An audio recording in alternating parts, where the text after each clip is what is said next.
Praise the lord. యేసుక్రీస్తు నామమున అందరికీ శుభములు. ఎలా ఉన్నారు ప్రియమైన సహోదర సహోదరీమణులారా? దేవుని మహాకృప వల్ల మీరు అందరూ బాగానే ఉన్నారని నమ్ముతున్నాను. సరే, ఈరోజు మనం దేవుని వాక్యాన్ని చూద్దాం రండి. ఈరోజు వాక్యం ఏమిటంటే సామెతలు 29:20. ఆతురపడి మాటలాడువాని చూచితివా, వానికంటే మూర్ఖుడు సులువుగా గుణపడును.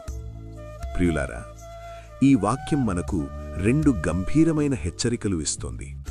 అవి ఏమిటంటే, 1, ఆతురపడి మాట్లాడే మనిషి. 2, ఆలోచించకుండా మాట్లాడే మనిషి. అతని పరిస్థితి ఎంత ప్రమాదకరమో దేవుని వాక్యం స్పష్టంగా చెబుతోంది. ప్రియులారా, ఈ రోజుల్లో మనం ఎక్కువగా చేసే తప్పు ఇదే, ఆలోచించకుండా మాట్లాడటం. కొన్నిసార్లు కోపంలో, కొన్నిసార్లు త్వరలో, కొన్నిసార్లు ఎమోషన్లో మనం మాట్లాడే మాటలు తరువాత మనల్ని బాధపెడతాయి. ప్రియమైన సహోదరీ సహోదరులారా, ఒక్కసారి ఆలోచించండి. ఒక్క మాట వల్ల స్నేహం పోవచ్చు, ఒక్క మాట వల్ల కుటుంబంలో కలహం రావచ్చు, ఒక్క మాట వల్ల గౌరవం కూడా పోవచ్చు. అందుకే దేవుని వాక్యం ఏమి చెబుతోంది అంటే, ఆతురపడి మాటలాడకూడదు. ప్రియులారా, మాటలాడే ముందు ఒక్కసారి ఆగాలి, ఆలోచించాలి. ఈ మాట అవసరమా? ఇది ఎవరినైనా బాధ పెడుతోందా? ఇది దేవునికి ఇష్టమా? ఇలా ఆలోచిస్తే మన జీవితం అనేది మారిపోతుంది. ప్రియమైన సహోదర సహోదరీమణులారా, మాటల మీద నియంత్రణ ఉండటం బలహీనత కాదు, అదొక గొప్ప జ్ఞానం.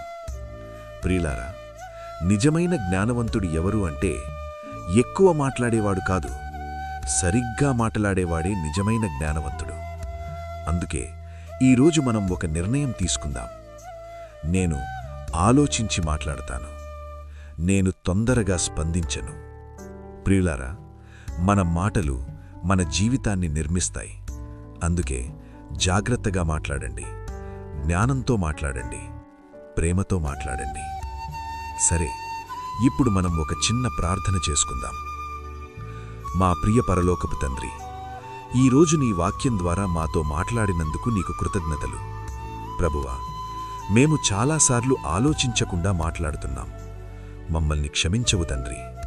ప్రభువా, మాటలాడే ముందు ఆలోచించే జ్ఞానాన్ని మాకివ్వుము. మా మాటలు ఎవరినీ బాధపెట్టకుండా ప్రేమతో జ్ఞానంతో ఉండేలా మమ్మల్ని నడిపించుము. యేసుక్రీస్తు నామమున ప్రార్థించుచున్నాము తండ్రి. ఆమేన్.